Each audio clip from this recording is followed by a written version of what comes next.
সবার শুভেচ্ছা। চ্যানেলে আবারও স্বাগতম। আজ আমরা চীনের কিছু চমকপ্রদ এবং অজানা তথ্য নিয়ে আলোচনা করব। প্রাচীন আশ্চর্য থেকে শুরু করে প্রযুক্তির বিস্ময়, চীন একটি বিস্ময়ে ভরা দেশ। আপনি চীন ঘুরে এসেছেন বা আপনার তালিকায় এখনও আছে, আমি নিশ্চিত যে এই তথ্যগুলো আপনাকে অবাক করবে। তাহলে তৈরি হয়ে যান এবং চলুন আমরা এই অসাধারণ দেশটি সম্পর্কে কিছু শিখে নিই।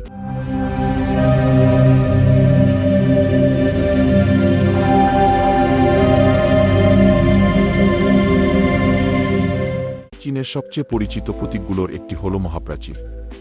সবাই জানে যে এটি বিশালাকার একটি নির্মাণ, কিন্তু আপনি কি জানেন যে এটি একটানা একটি প্রাচীর নয়?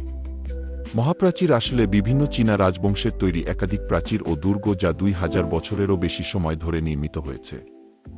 কিছু স্থানে এটি পাথরের তৈরি, আবার কিছু স্থানে এটি মাটি দিয়ে বানানো। এর মোট দৈর্ঘ্য 13,000 মাইলেরও বেশি, যদিও কিছু অংশ ধ্বংস হয়েছে বা স্থানীয়রা বিভিন্ন কাজে ব্যবহার করেছে।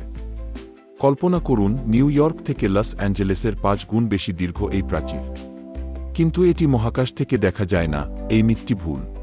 আরেকটি মজার তথ্য হল, কিছু অংশ এখন পর্যটকদের জন্য বন্ধ করে দেওয়া হয়েছে, যাতে সেগুলো আরও ক্ষতিগ্রস্ত না হয়। তাই কখনো যদি আপনি যাওয়ার পরিকল্পনা করেন, তাহলে কোনো অংশগুলো উন্মুক্ত আছে তা অবশ্যই দেখে নিন। আপনি কি জানেন চীনে একটি সম্পূর্ণ গাড়িমুক্ত শহর রয়েছে? লিজিয়াং শহরে স্বাগতম, যা ইউনেস্কো ওয়ার্ল্ড হেরিটেজ সাইট হিসেবে তালিকাভুক্ত। এখানকার পুরাতন শহর এতটাই সংরক্ষিত যে গাড়ি নিষিদ্ধ করা হয়েছে। তাই এটি হাঁটার জন্য পৃথিবীর সবচেয়ে শান্তিপূর্ণ জায়গাগুলোর একটি। কোনো গাড়ির হর্ন নেই, শুধু জলধারার শব্দ আর মাঝে মাঝে সাইকেলের ঘণ্টার শব্দ শুনতে পাবেন। লিজিয়াং শহরের ইতিহাস প্রায় 800 বছরের পুরনো এবং এটি নাসি জনগণের আবাসস্থল। তাদের নিজস্ব ভাষা, সংস্কৃতি ও ঐতিহ্য রয়েছে। লিজিয়াংয়ের রাস্তাগুলো দিয়ে হাঁটা মানে হল ইতিহাসের পাতায় ফিরে যাওয়া, যেখানে পাবেন পাথরের রাস্তায় ঘেরা প্রাচীন কাঠের বাড়ি আর সেতু। এবার একটি মজার তথ্য, পৃথিবীর প্রতিটি দৈত্য পান্ডা আসলে চীনের মালিকানাধীন। এমনকি আপনি যে পান্ডাগুলোকে বিদেশি চিড়িয়াখানায় দেখেন, তারাও চীনের কাছ থেকে লিন নিয়ে রাখা হয়েছে। যেসব পান্ডার বাচ্চা বিদেশে জন্ম নেয়, তাদের 4 বছর বয়সের আগেই চীনে ফেরত পাঠাতে হয়। চীন পান্ডা সংরক্ষণকে একটি বড় প্রাধান্য দিয়েছে এবং তারা সিচুয়ান প্রদেশে বিশাল পান্ডা অভয়ারণ্য তৈরি করেছে। বন্যায় মাত্র 2000-এরও কম পান্ডা রয়েছে এবং তাদের প্রাকৃতিক আবাসস্থল রক্ষা করার প্রচেষ্টা সম্প্রতি বাড়ানো হয়েছে। পান্ডারা এত মূল্যবান যে তাদের প্রায়ই কূটনৈতিক পান্ডা বলা হয়, কারণ চীন অন্যান্য দেশের সাথে কূটনৈতিক সম্পর্ক উন্নয়নে পান্ডা ব্যবহার করে। চীন শুধু তার প্রাচীন সংস্কৃতি রক্ষা করছে না, বরং ভবিষ্যতের প্রযুক্তিও গ্রহণ করছে। আপনি কি কখনো ভার্টিক্যাল ফার্মিং সম্পর্কে শুনেছেন?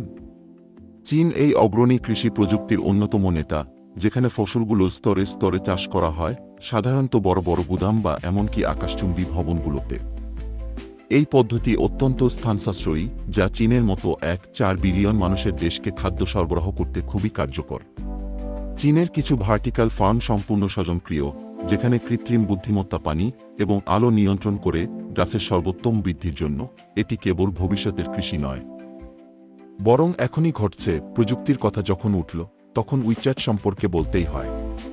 পশ্চিমা দেশে আমরা হোয়াটসঅ্যাপ, ভেনমো এবং ইনস্টাগ্রাম আলাদাভাবে ব্যবহার করি, কিন্তু চীনে তারা উইচ্যাট ব্যবহার করে, যা একটি অল ইন ওয়ান অ্যাপ।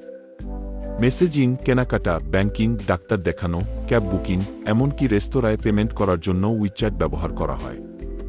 উইচ্যাটের 1 বিলিয়নেরও বেশি সক্রিয় ব্যবহারকারী রয়েছে এবং চীনে কিউআর কোড সর্বত্র, মেনুতে, বিজ্ঞাপনে, এমনকি রাস্তার দোকানেও।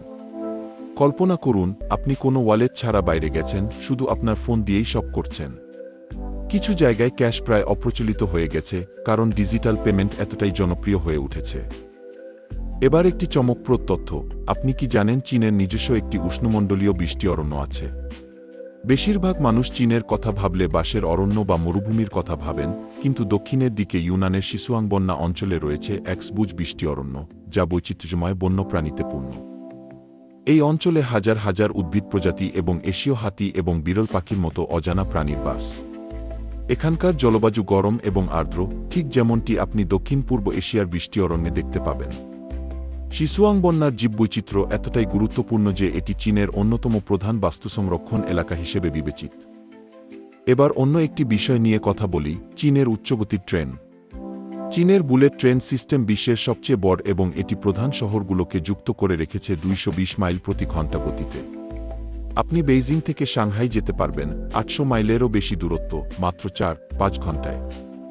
দেশটির রেল নেটওয়ার্ক 23,000 মাইলেরও বেশি বিস্তৃত এবং এটি প্রতি বছরই প্রসারিত হচ্ছে। এই উচ্চগতির ট্রেন সিস্টেম অভ্যন্তরীণ বিমান চলাচলের প্রয়োজনীয়তা অনেকটাই কমিয়ে দিয়েছে, যা পরিবেশের জন্য ভালো, কারণ এটি কার্বন নিঃসরণও হ্রাস করছে। কিছু ট্রেন ম্যাগনেটিক লেভিটেশন প্রযুক্তি ব্যবহার করে মাটি থেকে ভাসমান অবস্থায় চলে, যা পৃথিবীর অন্যতম দ্রুততম স্থল পরিবহন পদ্ধতি। এবার চলুন কথা বলি খাবার নিয়ে। আমরা সবাই ডাম্পলিং এবং নুডলসের কথা জানি, কিন্তু আপনি কি জানেন চীনে বিশ্বের সবচেয়ে বৈচিত্র্যময় খাদ্য সংস্কৃতি রয়েছে? 8টি প্রধান আঞ্চলিক রান্না পদ্ধতি রয়েছে এবং প্রতিটি নিজস্ব স্বাদ ও বৈশিষ্ট্য ধারণ করে। সিচুয়ানের মশলাদার খাবার থেকে ক্যান্টোনিজ খাবারের মিষ্টি ও সূক্ষ্ম স্বাদ, সব ধরনের মানুষের জন্য কিছু না কিছু আছে, তবে এটি কেবল বিখ্যাত খাবারের ব্যাপার নয়। কিছু অঞ্চলে এমন বিশেষ খাবার রয়েছে যেগুলো আপনি আগে শোনেননি, যেমন স্টিংকি টোফু, বার্ডস নেস্ট স্যুপ বা ড্রাঙ্কেন শ্রিম্প, যেখানে জীবন্ত চিংড়ি অ্যালকোহলে ভেজানো হয়। চীনে প্রতিটি খাবার একটি রোমাঞ্চকর অভিজ্ঞতা। আরও একটি গুরুত্বপূর্ণ দিক হল চীনের প্রাচীন আবিষ্কারগুলো, যা আজকের বিশ্বকে রূপ দিয়েছে। চীনারা প্রথম কাগজ, কম্পাস, গান পাউডার এবং এমনকি ছাপাখানা আবিষ্কার করে। এই 4টি আবিষ্কার মানব সভ্যতায় একটি বিশাল প্রভাব ফেলেছে। উদাহরণস্বরূপ, কাগজ আবিষ্কার হয়েছিল খ্রিস্টপূর্ব 105 সালে হান রাজবংশের সময়, যা যোগাযোগ ও রেকর্ড রাখা পুরোপুরি পাল্টে দিয়েছিল। কম্পাস নাবিকদের সমুদ্রপথে দিক নির্দেশনা দেয় এবং গান পাউডার চিরতরে যুদ্ধের ধরন পরিবর্তন করে দিয়েছে। কল্পনা করুন, আজকের দিন পর্যন্ত আমরা কিভাবে এগিয়ে আসতে পারতাম যদি এই আবিষ্কারগুলো না হতো। তাহলে এই হলো কিছু চমকপ্রদ তথ্য। চীন এমন একটি দেশ যেখানে রয়েছে সমৃদ্ধ ইতিহাস এবং উত্তেজনাপূর্ণ ভবিষ্যৎ। প্রাচীন বিষয় থেকে অত্যাধুনিক প্রযুক্তি পর্যন্ত, উষ্ণমণ্ডলীয় বৃষ্টি অরণ্য থেকে ভবিষ্যতের শহর পর্যন্ত, চীন কখনো আমাদের অবাক করতে থামে না। আমি আশা করি আপনি এই অজানা তথ্যগুলো উপভোগ করেছেন এবং নতুন কিছু শিখতে পেরেছেন। যদি আপনি উপভোগ করে থাকেন, তাহলে অবশ্যই লাইক বাটনে ক্লিক করুন, চ্যানেলটি সাবস্ক্রাইব করুন এবং এই ভিডিওটি আপনার বন্ধুদের সাথে শেয়ার করুন। আমরা আরও চমকপ্রদ কন্টেন্ট নিয়ে আসছি বিভিন্ন দেশ ও সংস্কৃতি নিয়ে, তাই সঙ্গে থাকুন। ধন্যবাদ ভিডিওটি দেখার জন্য এবং আগামী পর্বে আবার দেখা হবে।